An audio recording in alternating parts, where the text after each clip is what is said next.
Mister India YouTube ಚಾನಲ್ಗೆ ಸ್ವಾಗತ ಸುಸ್ವಾಗತ.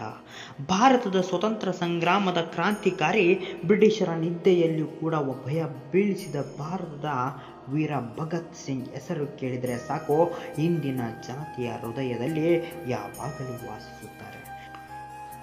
ಸ್ವತಂತ್ರದ ಹೋರಾಟದ ಸಮಯದಲ್ಲಿ ಎರಡು ರೀತಿಯ ಜನಗಳನ್ನು ಕಾಣುತ್ತವೆ. ಅಹಿಂಸೆಯಿಂದ ಸ್ವತಂತ್ರಕ್ಕೋಸ್ಕರ ಹೋರಾಡುವವರನ್ನ ಮಂದಗಾಮಿಗಳು ಎಂದು ಕರೆದರೆ, ಕ್ರಾಂತಿಕಾರಿ ಚಟುವಟಿಕೆಗಳಿಂದ ಹೋರಾಡಿದವರನ್ನ ತೀವ್ರಗಾಮಿಗಳು ಎಂದು ಕರೆಯಲಾಗುತ್ತಿತ್ತು. ಮಂದಗಾಮಿಗಳು ಭಿಕ್ಷೆಯ ರೂಪದಲ್ಲಿ ಸ್ವತಂತ್ರವನ್ನ ಕೇಳಿದರೆ, ತೀವ್ರಗಾಮಿಗಳು ಸ್ವತಂತ್ರ ನಮ್ಮ ಹಕ್ಕು, ಒಂದು ಕಪಾಳಕ್ಕೆ ಒಡಿಸಿಕೊಂಡು ಮತ್ತೊಂದು ಕಪಾಳ ತೋರಿಸೋಕೆ ನಾವು ಮಂದಗಾಮಿಗಳಲ್ಲ, ರಕ್ತಕ್ಕೆ ರಕ್ತನೇ ಬೇಕು ಎನ್ನುವ ಅಂಶವನ್ನು ತೀವ್ರಗಾಮಿಗಳು ಅಳವಡಿಸಿಕೊಂಡು ಬಿಟ್ಟಿದ್ದರು.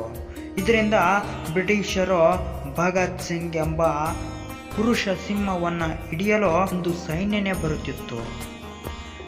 ಕೆಲವರು ಕೇವಲ ತಮಗಾಗಿ ಬಾಳುತ್ತಾರೆ, ಆದರೆ ಕೆಲವರು ಸಮಾಜದ ಒಳಿತಿಗಾಗಿ, ನೊಂದವರ ಹಿತಕ್ಕಾಗಿ, ಕತ್ತಲಲ್ಲಿ ಇರುವ ಜೀವಿಗಳಿಗಾಗಿ ದಾರಿದೀಪವಾಗಿ ಬದುಕುತ್ತಾರೆ.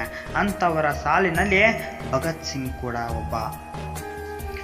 ಭಗತ್ ಸಿಂಗ್ ಹುಟ್ಟುವಾಗಲೇ ದೇಶ ಪ್ರೇಮವನ್ನು ಒಗ್ಗೂಡಿಸಿಕೊಂಡವರು. ಅವರ ವ್ಯಕ್ತಿತ್ವ ಮತ್ತು ವಿಚಾರಗಳು ಒಬ್ಬ ದೇಶಭಕ್ತನನ್ನಾಗಿ ಮಾಡಿದವು.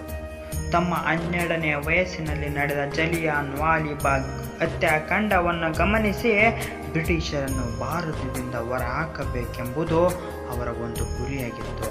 ಆದ್ದರಿಂದ ಅವರು ಕ್ರಾಂತಿಕಾರಿ ಚಟುವಟಿಕೆಗಳಲ್ಲಿ ಸೇರಿಕೊಂಡರು. ಅದು 1928. ಸೈಮನ್ ಆಯೋಗ ಭಾರತಕ್ಕೆ ಬಂದ ಸಮಯ. ಅದರ ವಿರುದ್ಧ ಲಾಲ್ ಲಜಪತ್ ರಾಯ್ ಅವರ ಸಮ್ಮುಖದಲ್ಲಿ ಹೋರಾಟ ನಡೆಯುತ್ತಿತ್ತು. ಆದರೆ ಏಕಾಏಕಿ ಬ್ರಿಟಿಷ್ ಅಧಿಕಾರಿ ಸ್ಯಾಂಡರ್ಸ್ ಲಾಠಿ ಚಾರ್ಜ್ನ ಅನುಮತಿ ನೀಡಿದಾಗ ಅವರಿಂದ ಹೋರಾಟಗಾರರಿಗೆ ತೀವ್ರವಾಗಿ ಲಾಠಿ ಏಟುಗಳಿಗೆ ಬಲಿಯಾದರು.